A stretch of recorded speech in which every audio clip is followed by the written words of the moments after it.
everyone. Thanks for coming back to the BNS channel. So today's update day.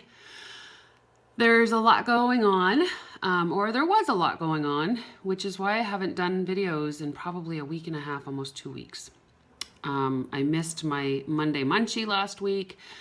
I missed a lot last week. So let me tell you what happened and share a little bit of information. And you know, I don't share personal things to get attention, to brag. I share things to hopefully teach others so that they either don't go through the same thing or potentially feel that they have someone that they're sharing a commonality with, maybe just for support.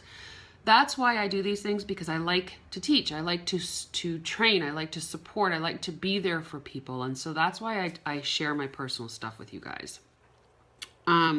Because it can be difficult. You know, it can be slightly embarrassing. It can be shaming. There's a lot of different feelings that might come up with what I talk about. So just keep that in mind. Okay. Speaking of mind. So not this past Sunday, but the Sunday before. So it's been a little over a week and a day. I had a little episode and it scared the bejesus out of me. Sunday night, I was talking on the phone with my daughter, normally, like I always do. While I was talking, I was outside in the garage smoking a cigarette, which is what I do. I pace while I'm talking on the phone and I smoke. And I came inside because we were discussing something that I needed her to do, and I was trying to explain it. And while I was doing that, I was standing at the counter, and I turned around to come to the desk, and then I went back to the counter, and I thought I had gone a little too quickly because I lost my balance and I started to get dizzy. So I kind of hung on to the table, and I told her to hang on, and it didn't go away. And it was getting worse. So I ended up hanging up with her, and I sat myself on the floor, and it was horrible. I was sweating. I was nauseous. And it wasn't the room that was spinning. It was the inside of my head. I mean, I felt like somebody had a spindle right here and was just turning and turning and turning and turning. And it kept pulling me to the right. Again, it was very scary, and I'm describing these things not to be gruesome or anything like that. But I know that there's others that have had this happen to them, that they've witnessed this, that they've been part of this. So finally, my husband came inside and saw me sitting on the floor. So he was a bit concerned at that point. And at that point, I was nauseous enough that I needed to go to the bathroom. So he helped me up, and there was no walking.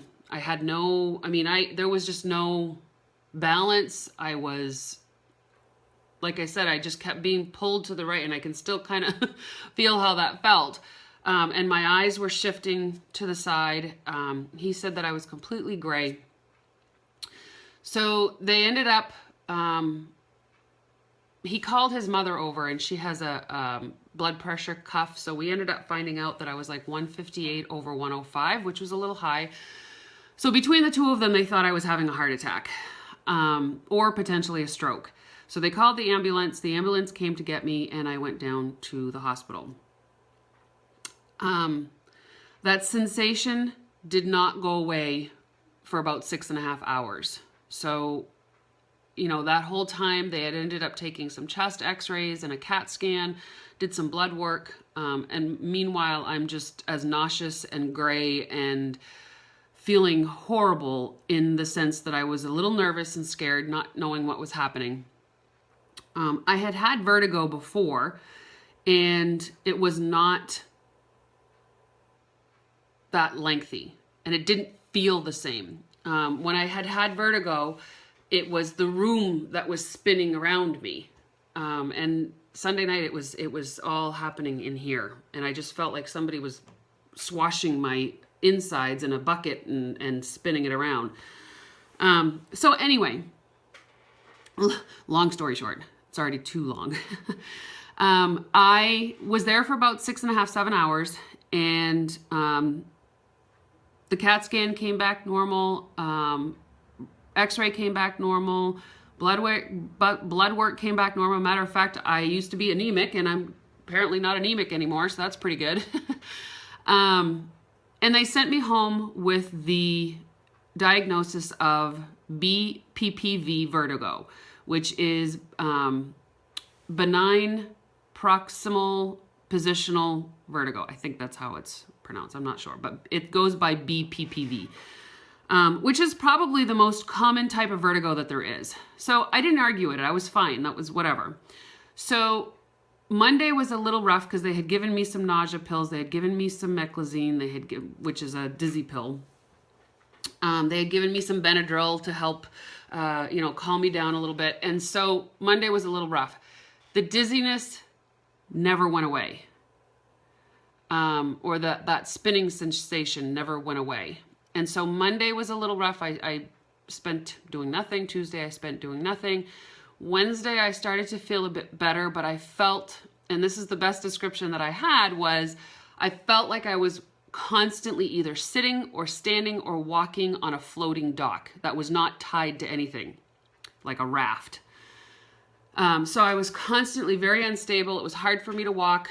And then so by Thursday, it seemed to be getting a little bit better. It gradually, and I'm saying very gradually, went away. It's not away yet. And then Friday morning, I had an appointment with my doctor. The afternoon, I had an appointment with the ear, nose, and throat specialist, but my doctor was first. So I went to see my doctor, and that was pretty nerving because she's a very subdued, calm, rational, she might talk fast, but she has a nice tone. She's just very calm for the most part and matter-of-fact-ish. And, things are going to be okay. We're going to fix this. We're going to get this right. Well, halfway through the exam, she had done a test where she rubs the pen across the bottom of my foot in a certain direction or circular movement. And my right foot didn't react much, and my left foot was extremely ticklish. Now, I have been extremely ticklish all of my life, and so it did kind of nerve me when my right foot was not reacting. And she put her pen down, and she said, "I'm going to schedule you an MRI right now. I'll be right back." And I said, "Right now?" She said, "Yeah, I'm not convinced that you didn't have a stroke." So I was like, "Oh my God, okay."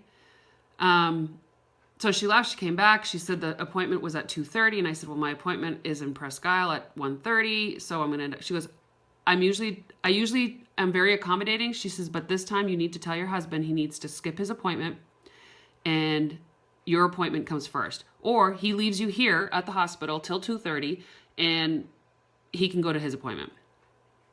So I was like, okay. So of course he ended up staying. The MRI came back normal. So, no stroke. Yay, praise Jesus. The diagnosis ends up being, I have suffered from migraines for years and years and years. And I always thought migraines were headaches associated, that was just that throbbing, pounding, light sensitive, hearing sensitive time where you're just want to crawl out of your body. But migraines is a syndrome, and migraines come in all shapes and forms, and sometimes headaches do not even exist. So there is something called migraine-associated vertigo, which typically comes with auras, and I didn't notice the auras, and I've had auras before without headaches. So I learned something very, very important for me. When I first started getting migraines, I thought they were hormonal, and I don't think that's the case anymore. And basically all it is that you have neuron receptors that are misfiring in your head and causing different things to happen, whether it's vertigo, whether it's nausea, whether it's auras or headaches. And all of those things can happen at once, but all of them can happen separately as well. So vestibular migraines, some doctors don't use that term, but it's basically the same as migraine-associated vertigo. and that's what they think that I have. So she sent me home.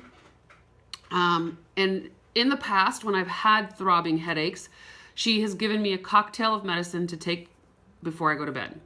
And usually the next day I'm a little foggy, thought process wise, but then by the evening I'm feeling much better, and then the next day I'm fine.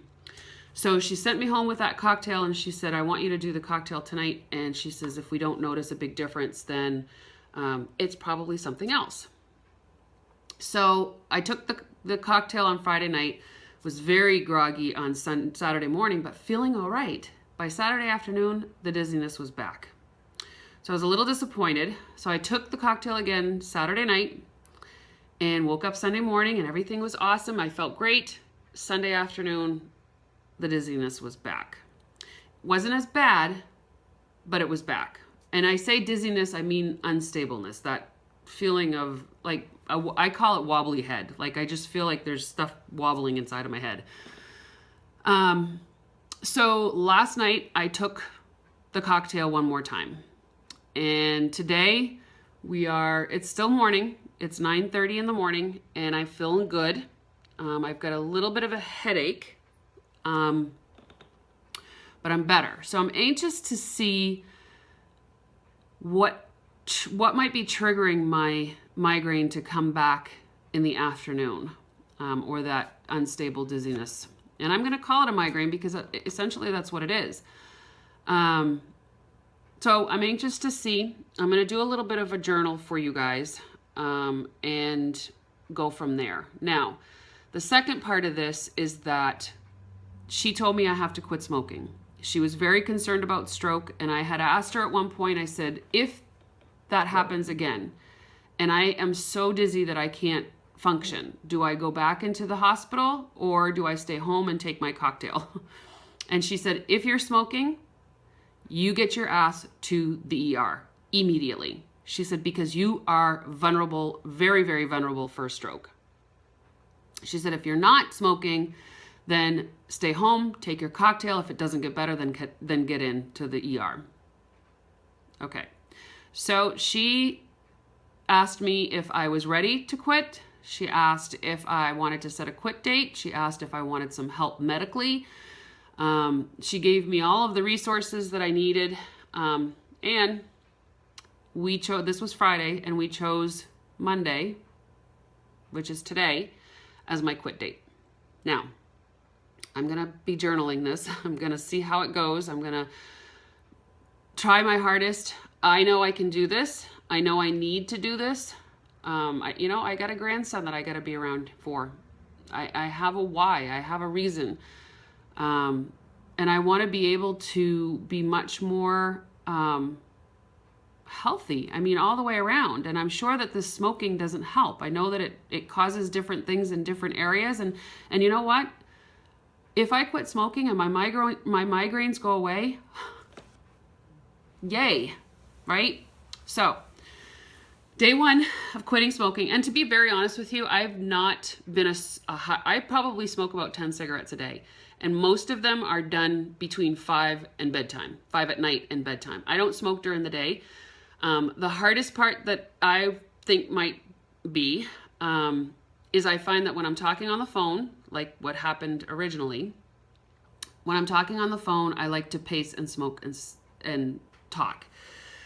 So I just think that I'm just not going to allow myself out into the garage. I don't know how that's going to work. And plus the cold weather's coming, so that might help as well too. But I'm going to continue pacing because obviously that's something that is good for me.